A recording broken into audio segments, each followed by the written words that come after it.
This is Brett Waltemath of Star Watch Media here at the 2012 Los Angeles Film Festival for the world premiere of the dark comedy Red Flag.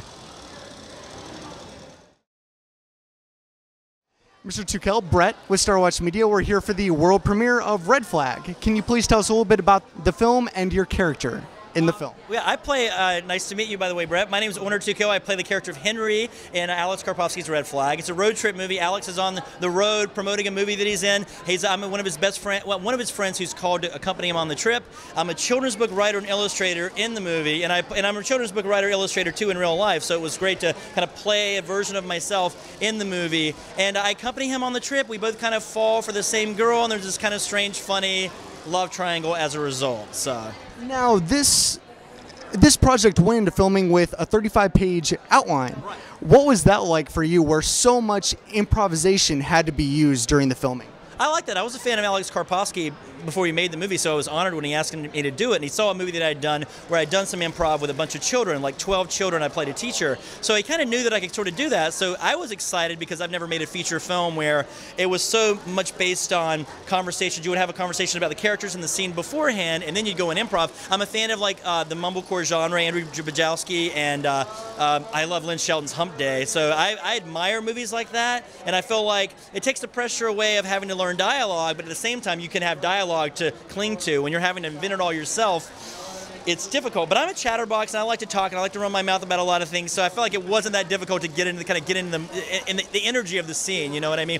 Alex is a great actor, Jennifer Prediger's a great actor, but they're also great minds, and their minds work very quickly. So at times, you know, I wouldn't have to do a whole lot. I could kind of let them do the scene, and when I was called upon to act, I would throw in my 2 cents. So. Now, it's been said that you particularly enjoy portraying artists on film. Any specific artists that you've gotten to portray on film that you've really enjoyed?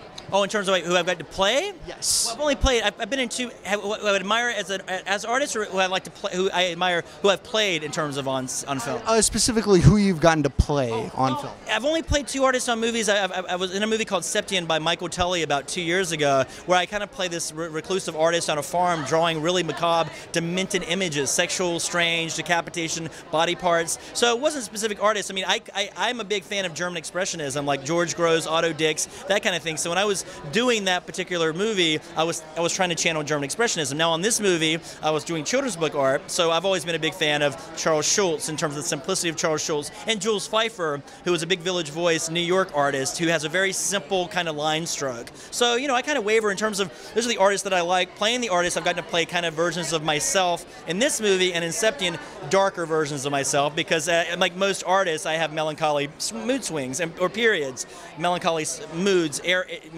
modes of my life where I'm melancholy. Sorry about that. As well as an actor, you're also a producer of educational children's DVDs, a cartoonist, animator, painter. Where do you really see in the future, where do you really see your focus going, or do you really like to be able to have such a variety as far as your career goes? I'm really lucky right now. I mean, I've got a day job, which is great in this economy, to kind of make a living, but I feel like the price of cameras and equipment and everything has gotten so cheap where you can make movies really cheaply, and my goal is pretty succinct, is I want to do 1 children's book a year and 1 feature film a year, writing and directing, and then continue to work, hopefully, and have a job so I can pay for these things. So that's kind of just what I want to do, keep working, keep having the passion to produce. I think more than anything, just having the will and the desire to produce is important, and being in New York City, which I just moved to about 1.5 years ago, it's about being inspired, and I'm really inspired there. So I'll ask one last question. Upcoming projects for you, either as far as your acting or producing career, or as far as artistic projects, as well as where people can find out more information about you and your current work. Great, thank you very much. Well, you can check out my work, which isn't updated in a while, at my website, simiannation.com, like Simian Nation. I've got a children's book that I just finished that's coming out next year from Amazon Books called Rain Stack. I'm really excited about it because it kind of takes all these themes of community versus technology and individualism, nature, Mother Nature, animals, community, all this other stuff. It's really fun, it's really crazy. And I'm also got funding for a very low budget movie in September and October about an aging rock musician who's trying to finish his new album after a 10-year hiatus. So I'm excited. I hope all these things see themselves through because they're all very vulnerable. But that's the goal. Get this book out and then do another book and then hopefully start the cycle all over again. So. Thank you so much for the time, sir. Such a pleasure. Enjoy the world premiere.